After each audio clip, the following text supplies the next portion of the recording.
5 seconds to go.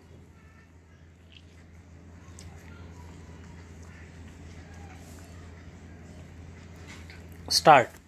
I am thankful to you for having given me this opportunity long last to say a few words on the budget. Already much has been said, and I think the finance minister has come in for his share of congratulations as well as criticisms. So there is not very much to say, but I should like to say a few words. The increased development expenditure and the absence of any new taxation has earned for the budget a good response even from the businessmen. I especially welcome the relief given to the middle classes by raising the exemption limit of income tax in respect of personal income. No doubt this is some relief to the middle classes, but I would request the finance minister if he could to raise this exemption limit from rupees 4,000 to rupees 6,000, as that would give substantial relief to the middle classes. I am indeed glad that the Taxation Inquiry Commission has been appointed with Dr. John Mathai as the chairman, and I am sure that many of the vexed problems may be solved through this commission. At the same time, I would request the finance minister to put off the estate duty bill for the present, since this inquiry commission has been appointed and they may go into this question. For I feel that it is not an opportune moment to put on more taxes on the people. Already, as Mr. Gadgil has pointed out, there are so many taxes on the people. The people are overburdened by taxes and they are just trying to recover their stability. So, in regard to estate duty, I would ask him to consider about it. My reason for asking it to be postponed is, as I have said, that the people are still facing economic distress, and then our government is not able to offer the amenities which other countries have, where the estate duty exists, such as free compulsory education for children, free medical aid, homes for the poor and the destitute, old age pension, etc.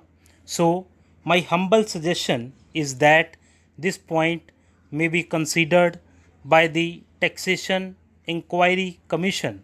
I agree that there is a brighter side of the picture, and that instead of continually harping on our poverty, we should also see the bright side.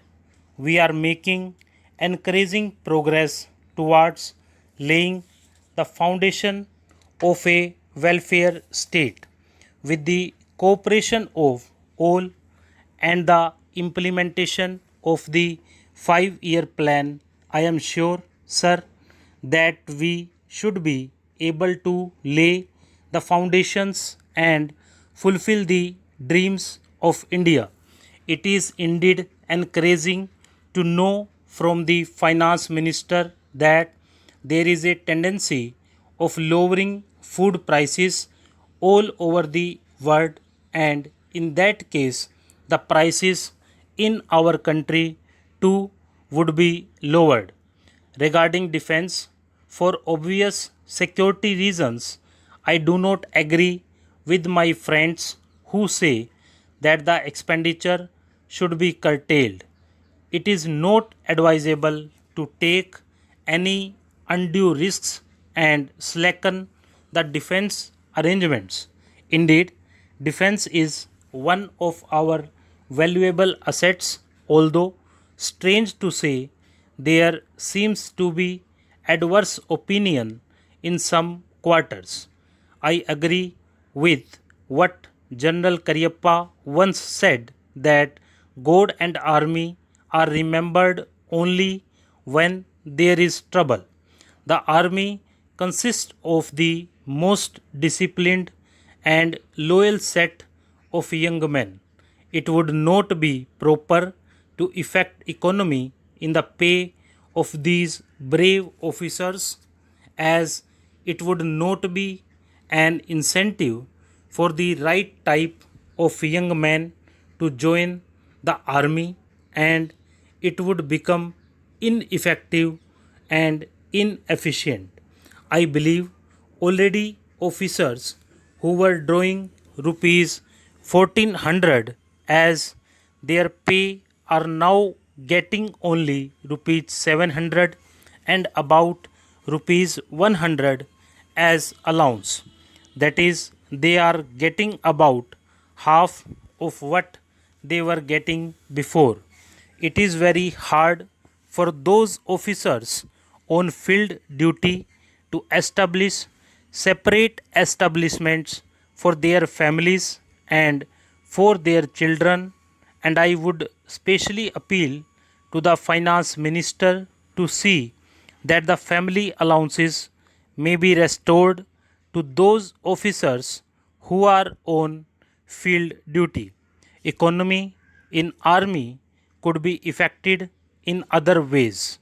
There is scope for more efficient operation of defense industries, which process seems slow, and by purchase policy of utilizing goods and stores indigenously manufactured. Preference should be given to country made war materials, such as could be produced here, and they would be cheaper than foreign made goods. I may also suggest that the armed forces who are not on field service or under any operational commitments could be utilized for giving military training to the youths in schools and colleges, which would teach discipline and loyalty. The university authorities should make military training as part of their compulsory education, just as they have adopted social, domestic, and political sciences.